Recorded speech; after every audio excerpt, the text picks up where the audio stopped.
Hello, welcome to another episode of The Ginger Fisherman. Today I'm out actually testing a new lure that I got. It was quite a cheap lure, I can't remember how much it cost.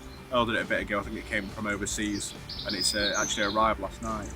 Now, it's probably the ugliest lure I've ever seen, mine never used. And I've got an hour and a half this morning to take a bit of test out before I go to work and see if I catch anything. There it is. Don't even know what I call it. It's an ugly looking thing, but it did have a larger hook on its back. It was probably about a 3 or 4 out. It was quite a big hook for the actual lure itself, and I thought that if a 1 or 2 pound jack, which could easily take that, actually grabbed it, striking that hook into the fish might actually do quite a bit of damage. So straight away I've clipped that off. I did actually make a stinger, but what I found is it was affecting the tail a bit. It was getting caught on it, so I took it off. And obviously any pike, even a 1 pound pike, could easily take that front hook if it was to really want that lure. So an hour and a half, I'm going to get started, and hopefully I'm going to catch some fish on this thing, or at least we'll see if we can catch anything on it. Kind of looks like some kind of radioactive experiment, or something that you'd find after a nuclear holocaust, but we'll see if that's what the pike are eating.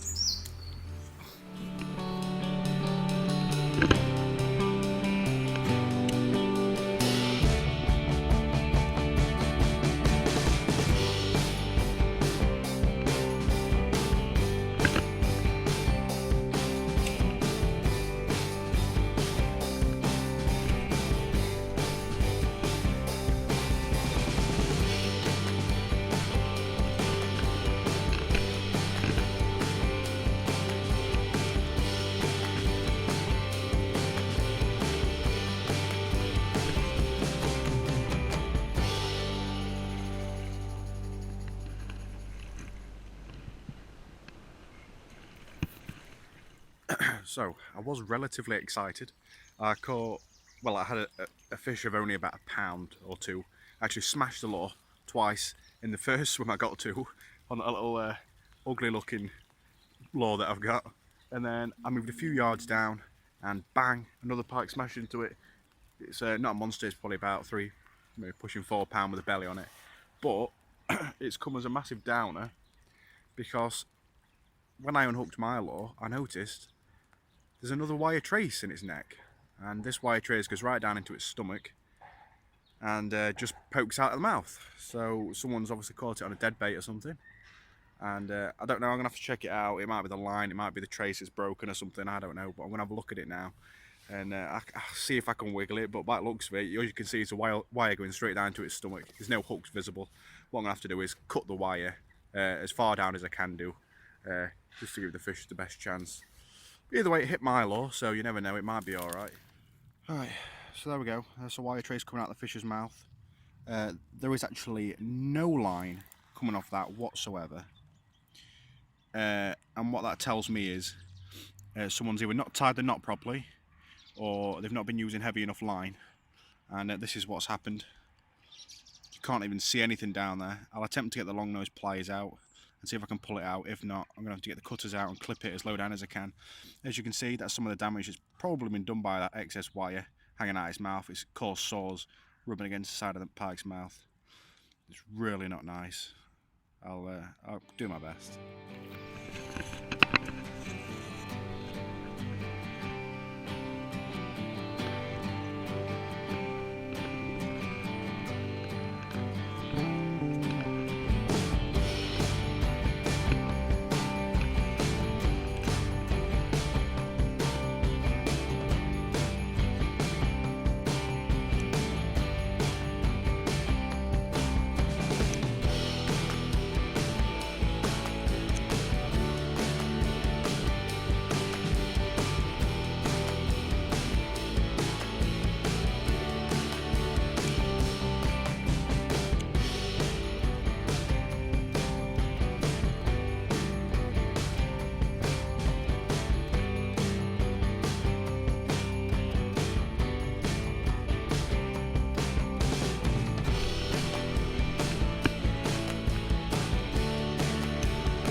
as you just saw there, I was using the fugly tail.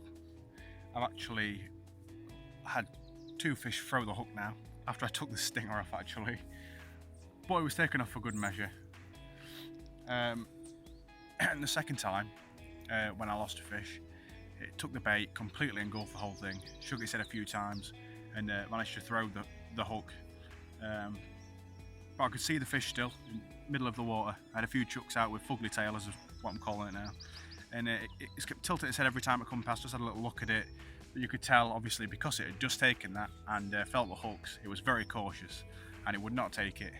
So what I did then is just to see whether I could induce a take from it again, I changed to a completely different lure with a completely different action and completely different pattern to trick that fish into thinking that it was a different prey fish that wouldn't cause it any kind of aggro. And what I did was put on the most natural thing in my box, which is a line through trout. This is the 15cm dirty roach pattern. I tell you what, it looks just like sort of a small chub when they bronze up. And yeah, it didn't even hesitate. I think it was the second cast actually.